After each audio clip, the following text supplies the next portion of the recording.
happy Friday. Hope you've had a great week. We're excited to be here with you today. And we are recording this, so for those who want to listen to this again, if it's not appealing to you, we will have it for you. My name's Stacy Wedding, and I have the honor of serving on the Nevada Gives board and being one of the creators, part of that founding team for the Nevada's Big Give concept. It's really hard to believe that Big Give is less than 3 weeks away. Hope you all are gearing up and are ready for it. And this is the 4th year of the Big Give, as you all probably know, or maybe you just learned. And it's been really exciting. It's been quite the journey seeing the growth of the Big Give over the past 4 years. And really, it's been nothing short of phenomenal, just seeing how our state, all facets of it, from the north, the south, the rurals, coming together to participate in this day of online giving. So it wouldn't be possible without all of you and without nonprofits participating and spreading the word, and without the donors who are making sure to give where they live on the big day. So a big thanks and a big shout out to all of you for that. Before we get started, there are a few housekeeping items to go over. So during today's call, if you've got any questions, you can feel free to type them into the little questions box on your side control panel. So you just need to open that up and type it, and you can send it off to us whenever you have a question.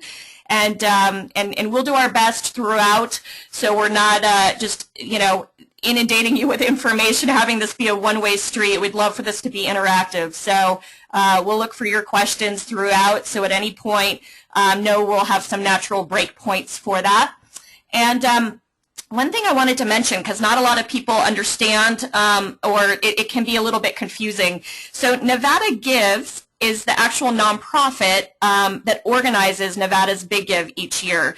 And even when the Big Give is over, those who are familiar with the Nevada Gives website will know that it actually offers opportunities all year long for you to share some of your news. So there's a section on the Nevada Gives website where you can post an article, or maybe you want to highlight a donor or a volunteer or a staff member. There's ways to do that through the Nevada Gives site. And many of you use that because it's kind of like the charitable news of our state. So it's a great vehicle for that. And we also encourage you to use the calendar, because that calendar is there. Our vision as a board when we first started this organization was to have kind of a one-stop shop for calendars of activities and events. So it is an opportunity for you to actually, if you have a fundraising event coming up, maybe you want to look and see if anyone else has one planned on that date. So it's a good planning tool, but also a good tool just to kind of share what you're doing for those people who visit the site. We get quite a bit of traffic, especially during the Big Give months. We have some months upwards of 10, 20,000 people visiting the site. So it's definitely something that you want to kind of put on your radar all year long, not just for the Big Give coming up. And those who aren't receiving, just so you can bookmark it, it's nevadagives.org, Nevada spelled out. So you'll want to make sure you've got that on your radar. And it's a separate website from Nevada's Big Give. So the Big Give is set up just for the Big Give, and that's nvbiggive.org. But feel free to sign up for the e-newsletter at nevadagives.org so you get all our updates, but also feel free to use the website all year long. There's my little plug for Nevada Gives. I'm doing my board member duties.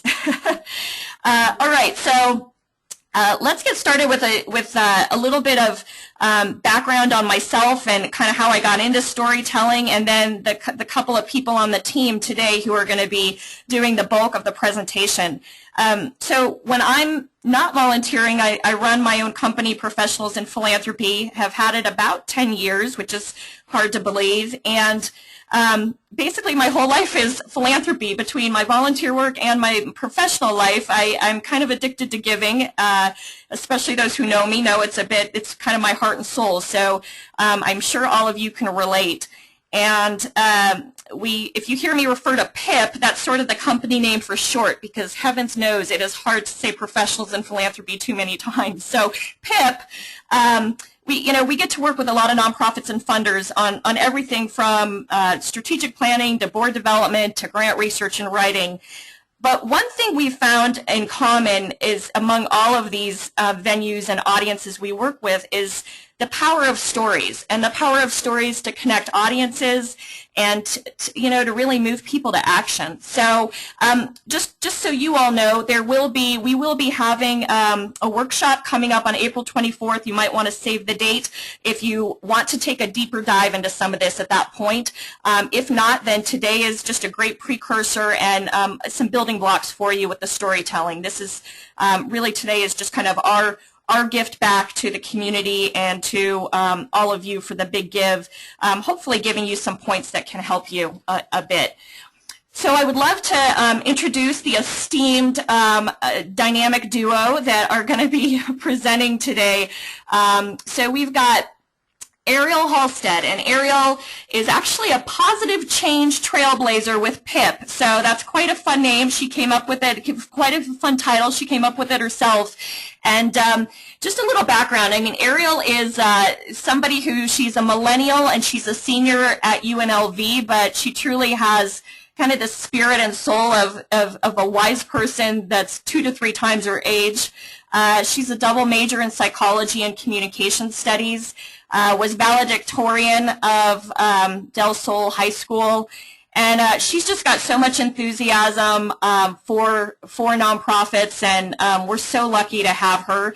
Her plans are pretty big. She plans to move forward and pursue a PhD in industrial organizational psychology, applying consumer research to the nonprofit sector in order to increase donor involvement. So, gosh, you try to figure out what that means. I'm still trying to figure it out, but she's that smart. So Ariel will be joining us today, and she will definitely provide some of that kind of millennial, younger perspective. And then we've got Daniel Coyle, a great friend and just an all-around good guy. He's currently in the position of Director of Development and Academic Advisor for the UNLV Honors College. And he really plays an active role in the lives of his students and retells their inspirational stories to cultivate community support for the Honors College. So those of you in development or marketing roles can appreciate that. He's also a seasoned collegiate instructor of public speaking and has really had, quite some impact and shown his proven ability for helping others craft clear, compelling messages through their storytelling. And he's got master's and bachelor's degrees in communication studies from UNLV, and so he will impart some of what he imparts in the classroom, he'll impart to all of us today. So with that, I think I'm going to have you guys kick it off if you're comfortable with that. Perfect. Perfect. Thank you very much, Stacy. And before I dive into everything, I just want to emphasize how wonderful it's been to have the opportunity to work with Stacy. I think many of you that are tuning in here know her, know of Stacy, and I'm very proud to say that she's an alum of the Honors College, and perhaps my favorite of all of the alums of the Honors College. You're going to get in trouble for that, Daniel. Yeah, at least until Ariel graduates here. Well, I figured that we could start today, since we're talking about storytelling, I figured that we'd start with a story. Every night at 9 o'clock at night, my wife and I engage in the ancient ritual known and dreaded by parents around the world, the bedtime routine. So after brushing teeth, going potty, and a considerable amount of persuasion on the merits of a good night's sleep, my 2 young daughters ask without fail, "Daddy, will you tell us a story?" Sometimes I read to them, but last night I just made one up. And I made up a story, an epic story, about a little kangaroo named Jumper who hurt his left foot and needed 2 little princesses to come and save him from the most wicked and malevolent villain who ever lived, Fillmore the rhinoceros. And how do you think I started that story? Once upon a time. Once upon a time, there's something mythic and mysterious about this phrase. It's an invitation to something larger than yourself. Once upon a time, there was a king and a queen who were very sad because they had no children. Once upon a time, there was a girl named Rose who set sail on a boat called Titanic. Once upon a time, there was a hobbit named Bilbo who met a mysterious wizard. Once upon a time. Human beings crave stories. They have this deep and mysterious power to nourish our souls and to connect us with others and with the larger world. They inspire us, they challenge us, they can frustrate us, and they reach our hearts like nothing else can in the human experience. As leaders and advocates of your nonprofit organizations, storytelling then is going to be your greatest tool for being able to connect with constituents, with folks in the community. They have a power that goes beyond the brain. And they have a power that goes beyond stats and strategies and logical arguments of why you ought to support, and here's our numbers, here's all of the statistics, here's how many people we have helped. No, it's here's the one person that we've helped, and let me tell you their story. So Ariel, have you found that, so in your experience, both in storytelling and then in working with nonprofits, all these claims that I'm making about stories, have you found that to be true? Yeah, I think that there's just this power to storytelling. And I think for a lot of us, there's an intuitive sense to that. So if I were to tell anyone in this room to think of their favorite person in the world, which Daniel, for you, better be your wife, Tammy, right? If I'm asking you to think of your favorite person and I were to ask you why are they your favorite person? You could probably list their great qualities. But you could do the same thing for Oprah or Warren Buffett, and that will never make them your best friend or your confidant. If I really want to know why they're your favorite person, you're going to have to tell me a story. Because often what draws us close to people is the story. And I think for nonprofit organizations, right, as we're looking at how are we going to outreach to our community, how are we going to draw people into our organization, there are folks who could list the great qualities about your group, but they could do that for other organizations too. If you want to know why someone is going to give to you specifically, they're going to need to tell me a story. And so I think the huge power in stories is that we have this ability to invite people to join them. And I don't know how many times you had to invite Tammy, Daniel, right? You had to invite her as a friend, invite her on dates, invite her to be crazy enough to marry you, right? But this has created a beautiful shared story through that invitation where now you're sharing stories with your own little girls and this great family that you've created. So when you invite others to join your story, you create this huge momentum and a great relationship with the people around you. Yeah, so it's participatory, it's active rather than passive. And I know, and I think everybody listening knows that storytelling is a buzzword right now, perhaps the buzzword in nonprofit when we're talking about marketing and how do we connect. It's storytelling. And what we'd like to provide to you today is a little bit of a different perspective, and then an especially focused perspective on Nevada's Big Give. We got 3 weeks. What do we do? What are the practical steps that we need to take? And so what I hope to bring in this conversation is a little bit of the theoretical side of storytelling and some of the experience that I've got there. And then I promise, if you'll indulge with me on this kind of theoretical stuff for just a few minutes, we'll dive into the practical how do I get this going. So where we're going for the day, we are going to be framing stories first off. The second thing is, after we talk about just the basics of framing, we'll talk about how do we go about gathering stories, so the systems that we have in place for gathering. And then lastly, we'll go through actually telling those stories and through specifically social media platforms. So that is our forecast for the day here. As we think then about this first idea of framing stories, I think it's useful to consider that we all already have a story going on in our nonprofit, and we might call this a larger story, what I'll refer to as a larger story. So that can also be your mission statement. I'm going to assume that everybody tuning in, whether you are a leader or just a part of a nonprofit, that you have a mission statement, that you're aware of that, and maybe it was written years ago and you haven't ever really returned to it. What I want to do for you is to call that back up, and what is that mission statement? You've got that. We're not going to hone in on that today, but you have that existing. We're going to refer to that as a larger story.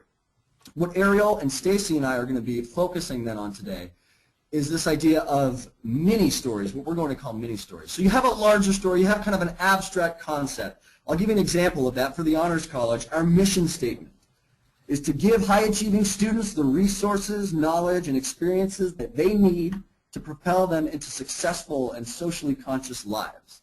So we have that as a larger story.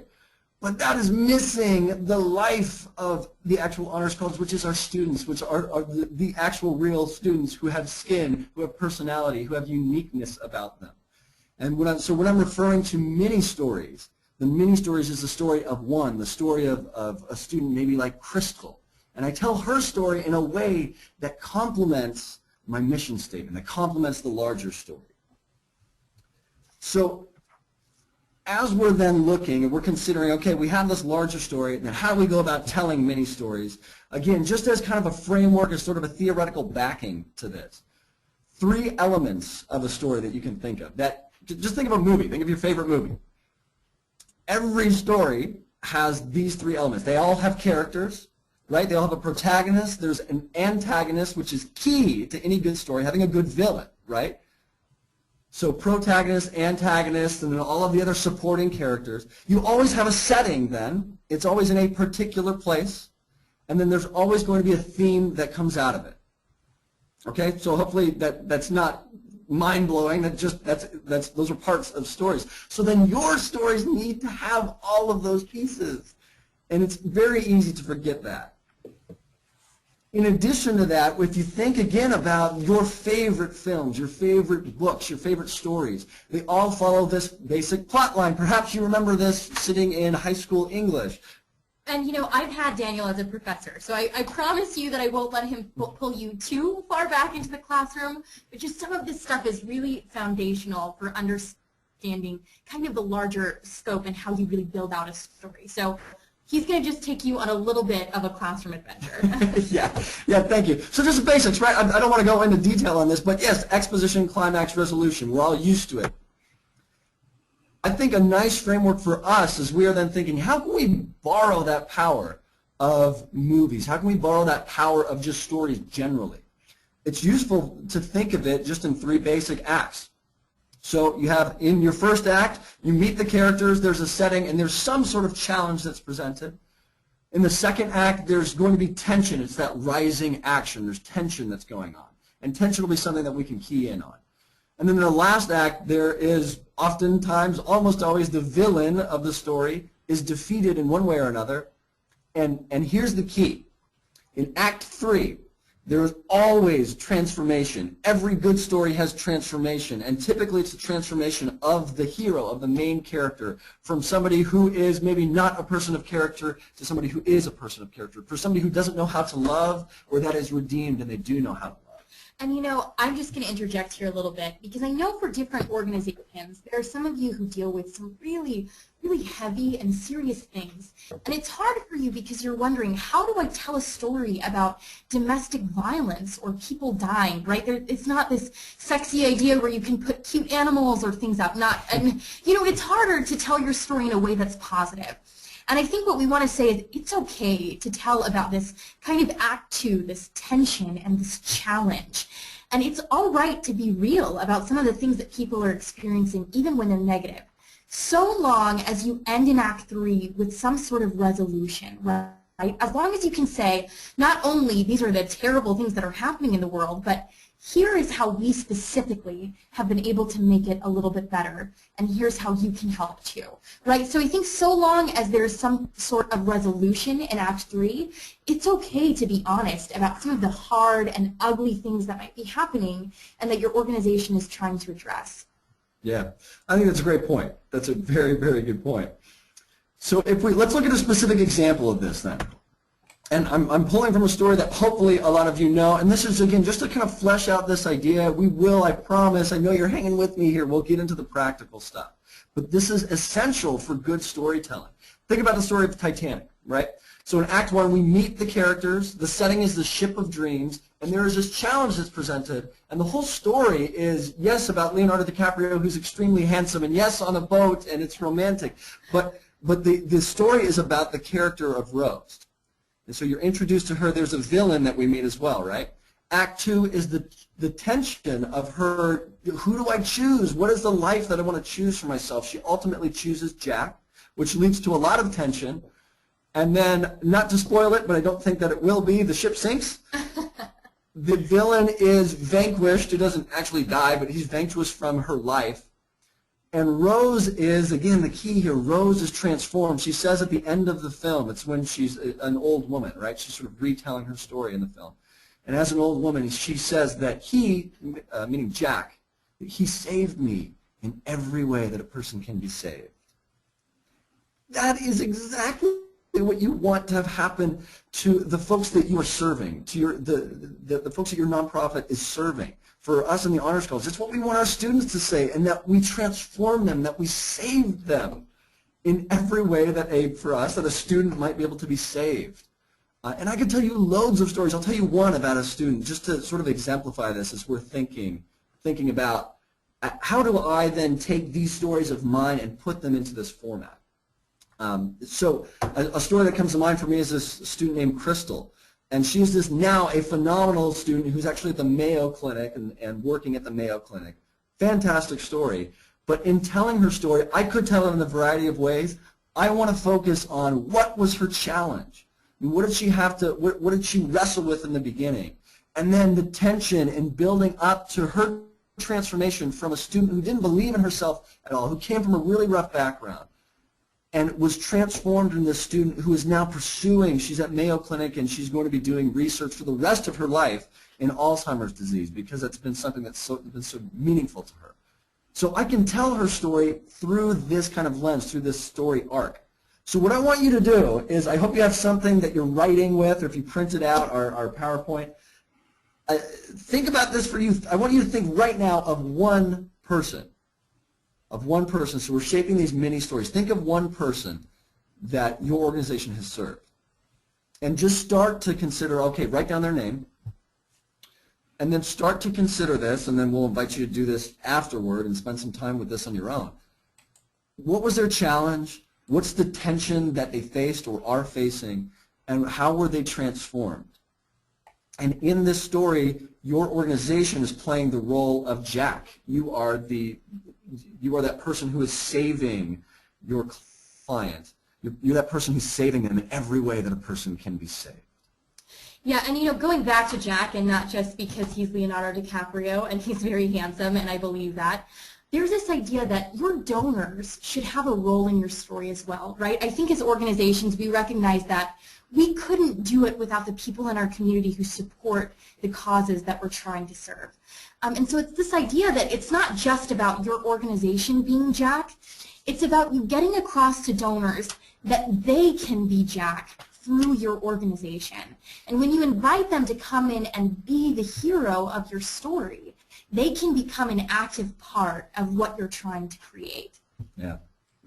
So with that, as we're kind of closing out this first point here, Stacy, I'm interested to know, have you found this to be true, and specifically for going to the Big Give and nonprofits in Nevada with your experience, what are some tips that you might give for telling stories, this kind of shaping stories?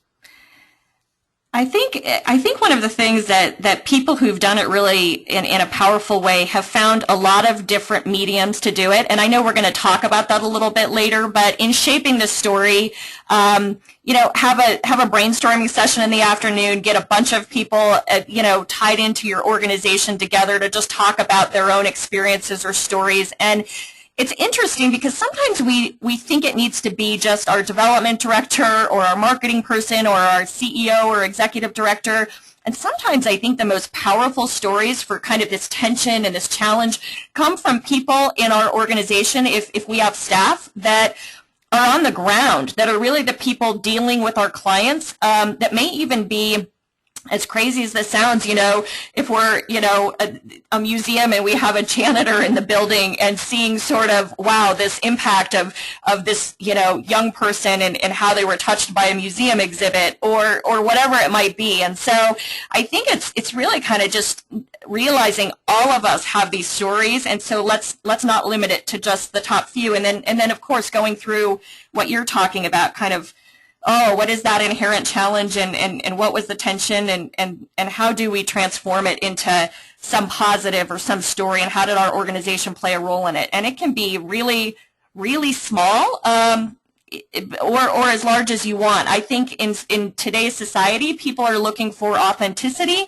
So we just want to make sure it's a real story and that it's not so over the top that we all roll our eyes and say, sure, yeah, I'm sure that happened. Yeah, and Stacey, I know even just in working with you specifically, there are some things I know that you've taught me about things that nonprofit organizations just need to include. Yes. Absolutely. And, you know, there is, of course, the call to action for your story. So, you know, finding a way, because there's nothing worse than, you know, I always come at it from the person hearing the story. Is it just sort of for fun, or what's the end goal with your story? What's the point of it, right? So is there a call to action that I can become involved and be, you know, the Jack of the story, of the, you know, that's what can really make a huge difference for people listening, because sometimes people feel, they go, great story, but now what, right? So finding a way to engage them. And the cool part about this is Nevada's Big Give is a great way to engage people. So you start out with that story, you know, whatever your story is, whatever medium you're using, and again, we'll talk about that a little later, but you find a way to say, hey, here's one way you can make a difference. And here's the cool part about the Big Give is it's not even asking people for money. Sometimes it is just sharing it. So saying, okay, you have our little, you know, our page on Razoo and on the Big Give website. Share that with 5 of your friends. Okay, will you sit there and, you know, call 3 people you know and just tell them about this exciting day? Whatever people are comfortable with, but finding a way to engage people and call them to action, whether it's sharing your message for the Big Give or whether it's actually making a donation as small as $10. There's a lot of ways to kind of bring that call to action forward, especially with the Big Give. And the urgency of it is even better, and that's one thing I really hope everyone will capitalize on is you've got 24 hours. People are driven to do something when they can just do it quickly and feel like they have to do it in a certain time frame. There's sort of a sense of excitement that comes with that. So for the Big Give, you've got 24 hours, and you can even on certain hours, as some of you have heard probably in prior webinars, you know, there's going to be the golden ticket hours or the power hours to win these random prizes. And to do that, you're going to want to drive traffic to your site to give during certain hours. And so talk about a sense of urgency. It's hey, folks, like, do this in the next hour. Make a $10 gift to us in the next hour, or whatever you can do, whatever you're able to do. So that sense of urgency can be your friend for the Big Give Day. And you know, you can even kind of create that sense of urgency in your story. You know, one of the things that I think that people who have done really well with the Big Give have found an opportunity to take something that is maybe a more urgent need for their organization, and when they craft their page, sort of their giving page on the Razoo site, they will put something like, gosh, we're trying to accomplish this by this date, and here's how it will make a difference, and here's whose lives will be impacted by that. I mean, it could be something like medicine for a senior citizen who can't afford it, and without that medicine every day she's more frail and just has more health struggles and ultimately could die without it. It could be, gosh, if we don't get these animals adopted, they will be euthanized, or, you know, there's just so many things you can do to take that urgency and kind of plug it in. You know, without this funding, we can't build this really cool exhibit for people who are going to be coming to visit our facility in the next week, and gosh, this will be life-changing and kind of change the way they look at something. So there's lots of opportunities to kind of not only use the Big Give as your friend for urgency, but your own organization, and what are some of your urgent needs and some of your practical needs. And I know before we kind of move into the next section, we do have a couple of questions, so I want to make sure we get to those. I know someone asked if the PowerPoint will be made available after, and it will, so we hope you will still stay tuned with us, but it will be made available, as will the recording. And then there was a question, and Daniel and Ariel, I would love for you guys to maybe share what your thoughts are on this. One organization said something they struggle with is story attribution. Would we be willing to address the issues associated with anchoring stories with a particular constituent in a particular place versus our organizational voice? So are there particular contexts that are more effective for each? I'm not sure if I'm understanding the question accurately. I'll try to say that back. So the tension maybe between telling a story from the organization's perspective and with that voice, rather than having somebody that was served tell their own story. Yes. So Yep. The when to do what and all of that. I think if you've got somebody that is managing to me it's about sort of that public persona that you're putting off, right? If you've got somebody that's managing that and assuring that while there are other voices present, so maybe we're telling Joe's story, and we're going to actually have Joe just tell his own story. We've got him on video. Hey, Joe, tell us about this. If that's the case, yes, by all means, I think that's fantastic because it brings in more. It brings to that larger story. It brings in more characters to it.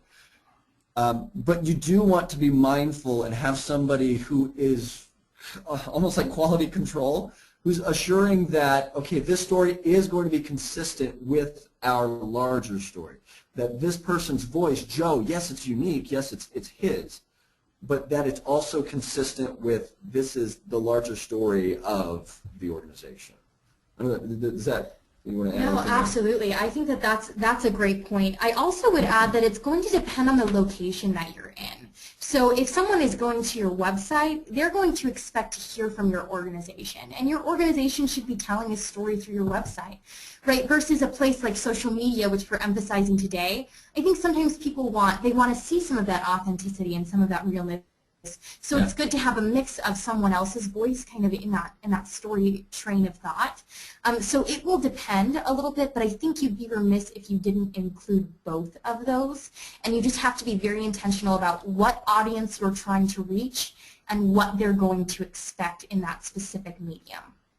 Yeah, and that idea of being intentional, that's something that I emphasize to my students all the time, whether they're delivering speeches or we're writing stories. It's intentionality. So is the structure of it, are you intentional about that? Are you intentional about the people that you're inviting into it? Are you being intentional about who is my audience? Who specifically am I trying to reach? All of that intentionality is, I think, a very good word, so I'm glad that you said that, Eric.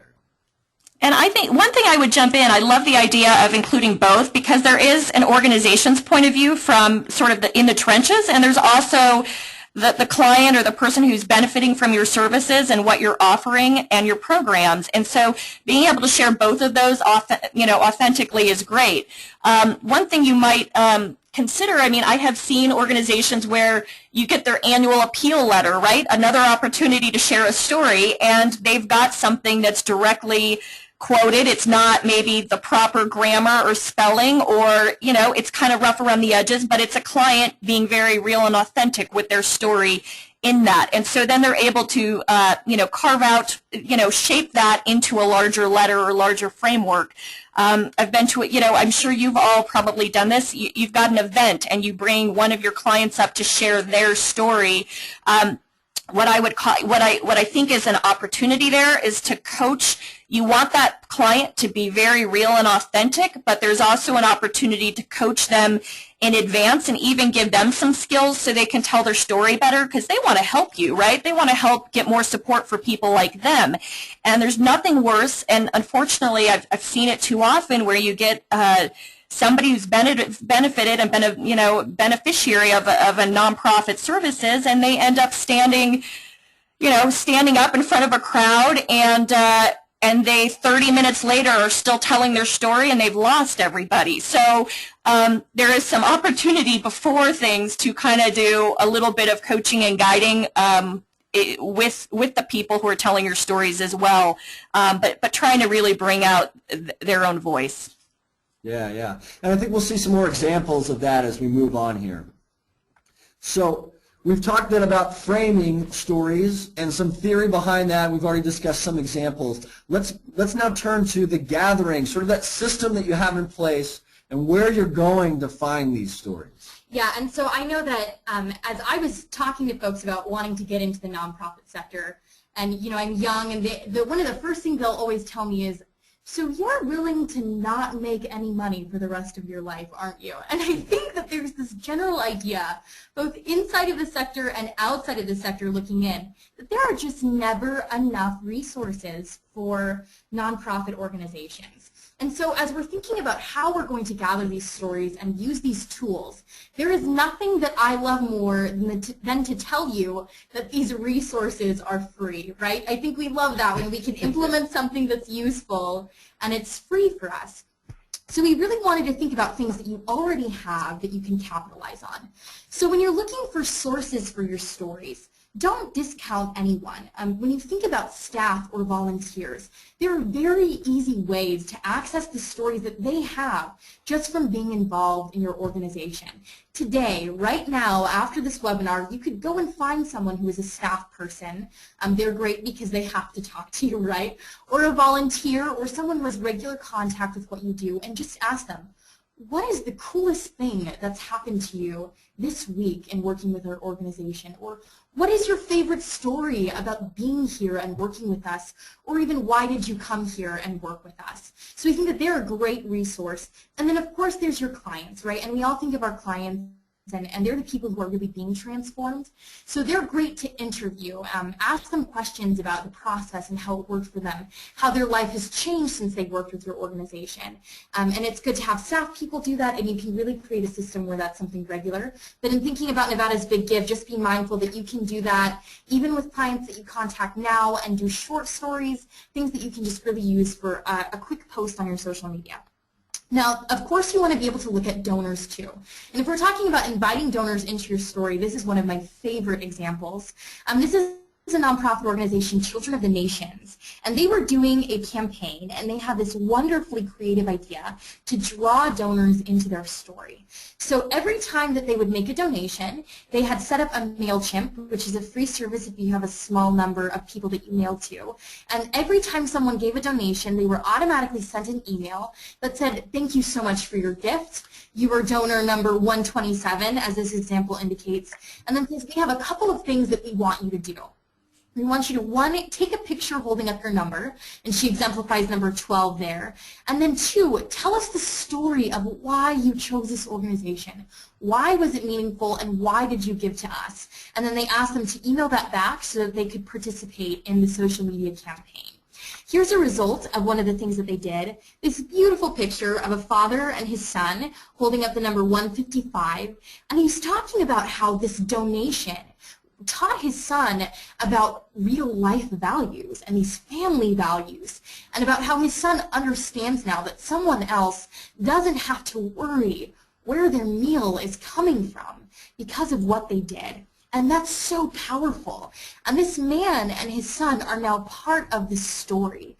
They had about a 3% response rate, and I know that that doesn't seem very high, but let me tell you, you can work hard to reach 70 people, or you can find 7 people who are so engaged with what you're doing that they're willing to go that extra step, and let them reach just 10 people in their own network. And then that has limited your work, and it's people who might give just because their friend is asking, or people who have similar interests who might be aligned with what your cause is anyways, and it's become so much easier for you instead of having to take on that burden of advocacy all on your own. You've kind of converted people to your cause in a very active way. Yeah, and Ariel, I love this example. It reminds me of the ALS Ice Bucket Challenge, which I'm just going to assume that everybody knew what that was and perhaps participated. It was an invitation to participate. It's an invitation to engage, to not just passively look and not just passively even support, but it's an invitation to come, be a part of this, join us, post your photo, post your video. Absolutely. I think that was a very powerful example of real life. So now, of course, I come from the generation of selfies, right, Daniel? So I'm going to ask you to talk a little bit about the power of photos in social media storytelling. Yeah, and we'll see a few other examples, I think, of really powerful photography. But just a quick point to make here, and it's on that note of intentionality. Be intentional with your photos as best you can. Selfies are fantastic. But there are so many selfies that it's not on a Facebook feed, let's say. That's not going to catch the attention that would otherwise be caught if you were a little bit more intentional about it, a little bit more intentional about maybe the background, the positioning, the actual things that are going on in the photo.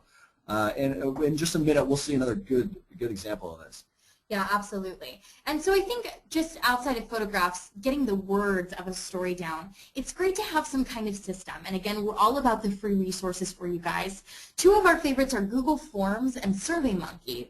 And essentially what these are forms that you can create online and then email out to folks. And you can email it to staff, volunteers, clients, donors, whoever you can think of, and you ask them to share a story and to become engaged in that. So we just created an example here, very simple, right? And we detailed it by the acts that we outlined earlier. Who's the main character of the story? What challenges have they faced? What resolution do they have? How were they transformed? And how did the organization specifically help? And then, of course, you can include information to email a picture back to you to really bring that story to life. So again, that's Google Forms and SurveyMonkey, both free resources that are very simple to develop questionnaires that you can send out for free to different folks and really use that to kind of capitalize on the system that you have going. So we're going to move into a little bit more of the practicalities about telling stories and platforms. Did we have a couple questions, Stacy, or anything that we needed to touch on from gathering stories? No, it's, you know, one of the things that someone did, I think we have one that someone wanted to know a little bit about, is there a good length or an optimal length for a story? Absolutely, and I think we're going to touch on that a little bit more. It's going to depend a lot on your platform, right? And I think Daniel made the great point with the Titanic earlier that sometimes stories are 2 hours long and we watch all of that. And sometimes for things like social media, we need 140 characters for Twitter, right? So the length of a story is really going to depend on what medium you use and what folks are going to be expecting there. But we'll touch a little bit more on that in this coming section, Stacy. So thank you. So I think as a millennial, one of the only areas that I actually get to claim expertise in is social media using. So we're pretty adept at that. So we're going to cover some different social media platforms that we can use. Keep in mind that these are interchangeable. We're going to cover 3 that are very popular, but you can use a lot of these same skills across a lot of different platforms. But before we go, we're going to cover just a couple of main reminder points. And Stacy, I know that you had wanted to make a point about kind of that urgency you had spoken to before. Absolutely. You know, one of the things that we want to make sure of is this is not, what we don't want is, if you're listening and you don't have active social media, please do not feel that you need to crash course and try to develop a lot of followers and, you know, a whole audience in the various social media platforms before the big give. That will not work. We have had people in the past, I mean, that have said, gosh, I don't even have a Facebook page for my nonprofit. I don't even, you know, use Twitter. How am I going to even engage or be successful on the big give day? So our advice to you is, with less than 3 weeks away, do not start on a new platform, but build on what you have. Okay, so we all have some kind of audience, and that might be people that want phone calls and don't want any, you know, and to hear from us digitally at all. There are others that perhaps a mailing will impact them. Others who email is more their preferred method. And it's really knowing your audience and knowing how they like to be communicated with. So what I will say is that the nonprofits that have had the most success on this Big Give Day, and some of our past winners, have used all of these mediums. So some of them had no clue what their audience would like, but they did it throughout. So, you know, starting a month before the Big Give Day, they started peppering it into their social media. Then they would send out kind of a weekly email update to a specific list in their database to let those folks know Big Give is only 3 weeks away. Make sure that you're gearing up. Get the excitement going. Others would make a call literally the day before or the day of, would have kind of a team of volunteers just calling saying, hey, reminder, today's the Big Give. We hope you will help support our organization and give where you live on this day. And then still others would even do something like an open house at their facility or their location that day to attract people. So there are so many ways to just use what you've got. So build on your strength instead of trying to create something brand new. And then after we get through this year's Big Give, if you want to have more success with social media or other platforms in the future, then look to start building those after the Big Give, but do not use that before. It won't work. Yeah. Yeah, great point, Stacy. Just a few other things on this before we dive into the specifics on Facebook and Twitter.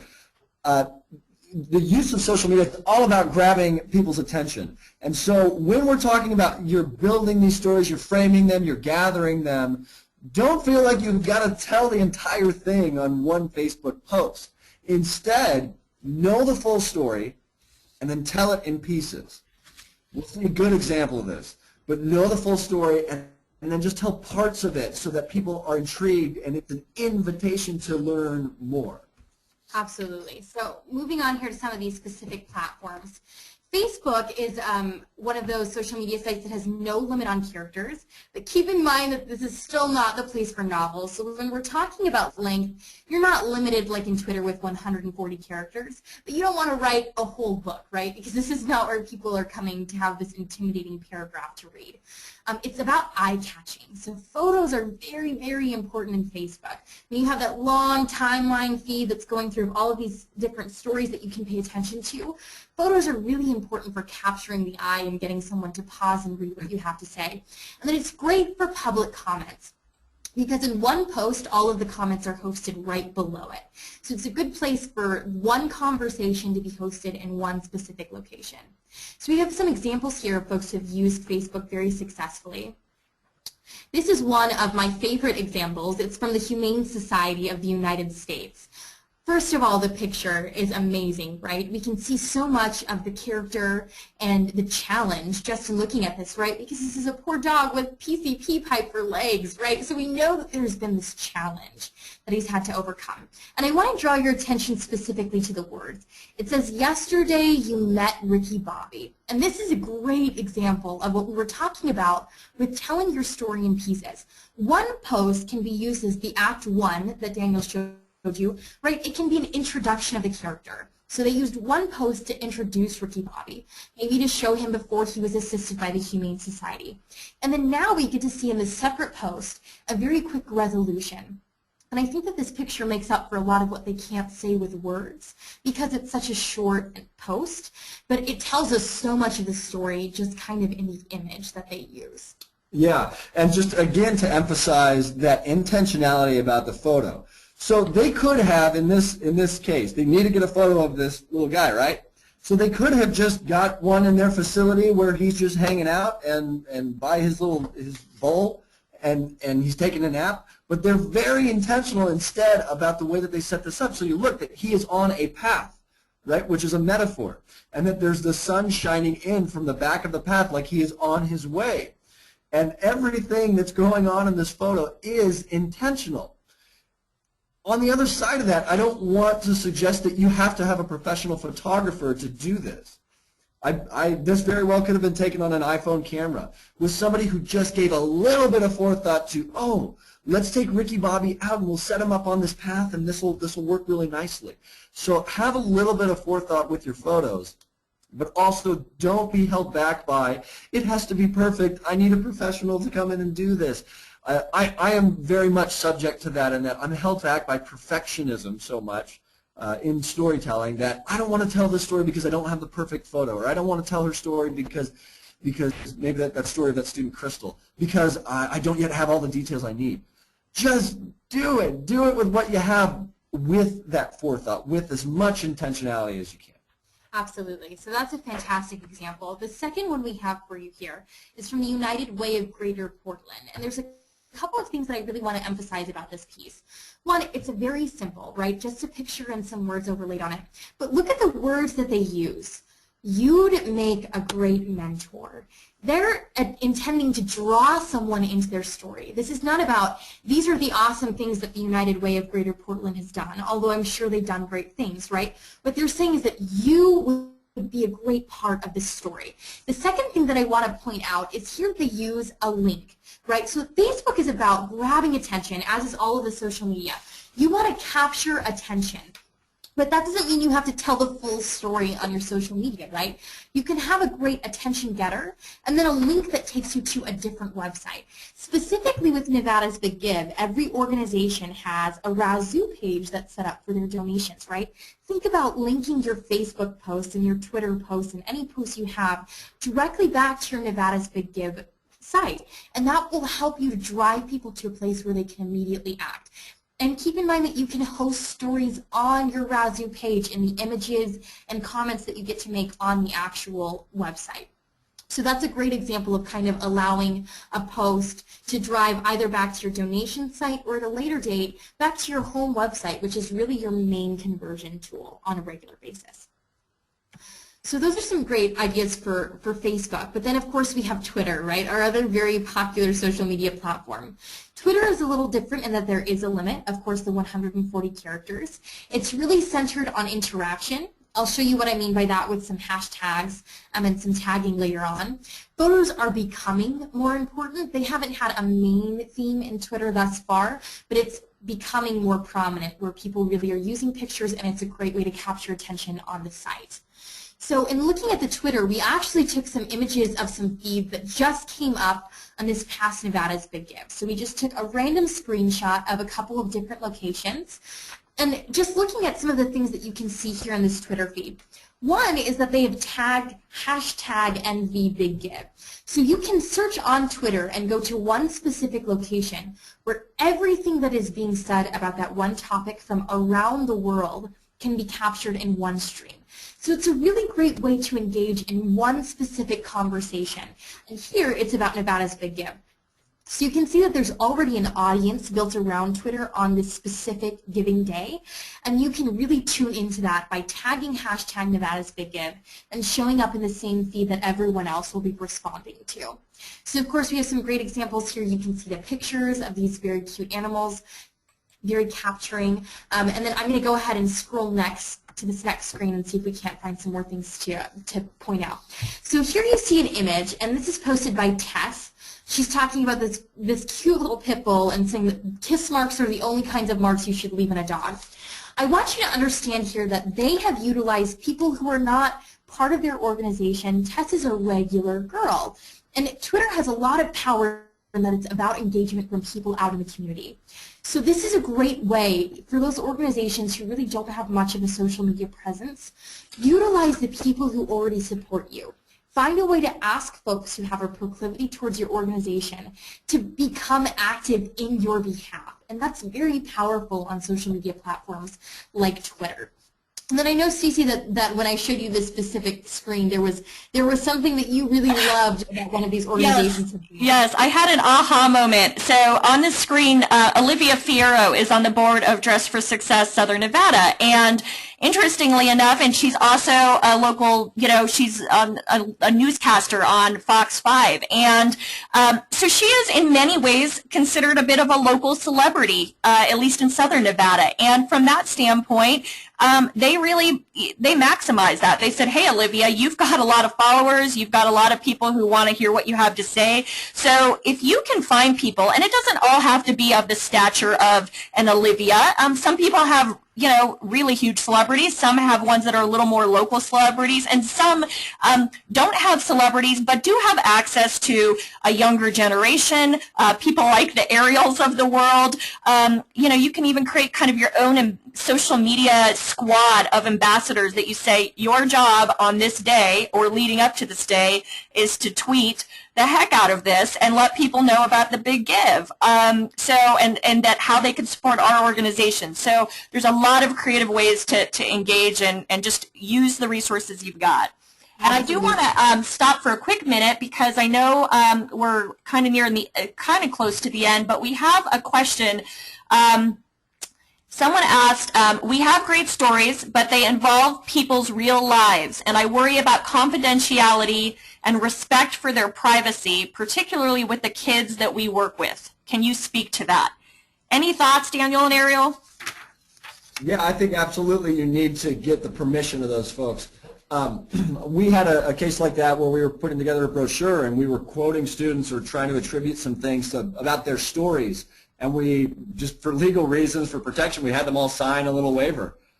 I think that if nothing else, get it in writing that they're okay with you, even if it's just an email, that they're okay with you using their story and telling their story, and if it's a photo, using that. I think that that's very important. And if you do not, one thing I would jump in and say, and if you don't even, if it's just one of those things that I don't know the nature of your organization, but if it's one of those things you truly cannot even get a waiver signed, just there's a whole lot of reasons for safety and other such things that you wouldn't want to put any attribution to them, then ask, see if you can use their story, but use a different, use sort of just the first name, or use kind of a fake identity and you can share that with people and say, gosh, because of the sensitive nature of our work, we're not allowed to kind of share this, but let us tell you at least about one woman or one child, and you can put a lot of dynamics around that person, describe a 40, or a 4-year-old little girl who was abused and neglected, and, you don't have to give away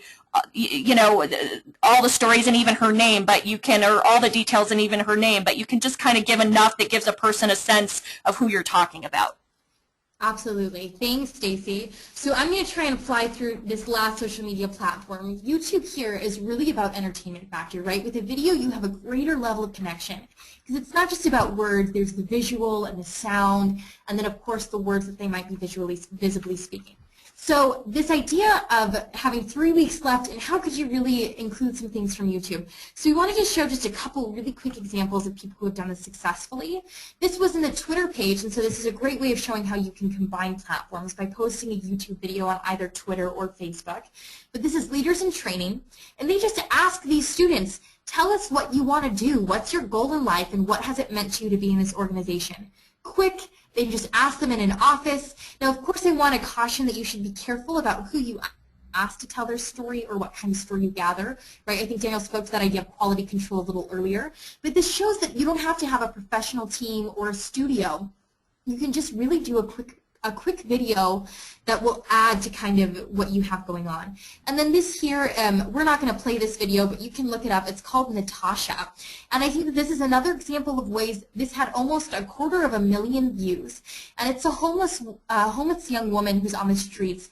And they just ask her, what are the 3 things that you wish you could have? And she talks about wanting a home, wanting to be able to have proper health care so that she can get a job, and then just to be looked at as a human being. So there can be really profound and very powerful moments in just very quick, short videos that involve nothing other than people telling their story in a very natural and authentic way. So those can be definitely utilized in the short time you have left before Nevada's Big Give. Right on. Well, as we are looking to close out here, this was certainly a crash course in storytelling. And just to review, we talked about framing stories, gathering those stories, and then the last thing we were looking at was the platforms. Hopefully you found all of this to be useful in your own, okay, how am I going to approach the storytelling stuff? I've got 3 weeks with Nevada's Big Give. And one just final point that we want to make here. Absolutely.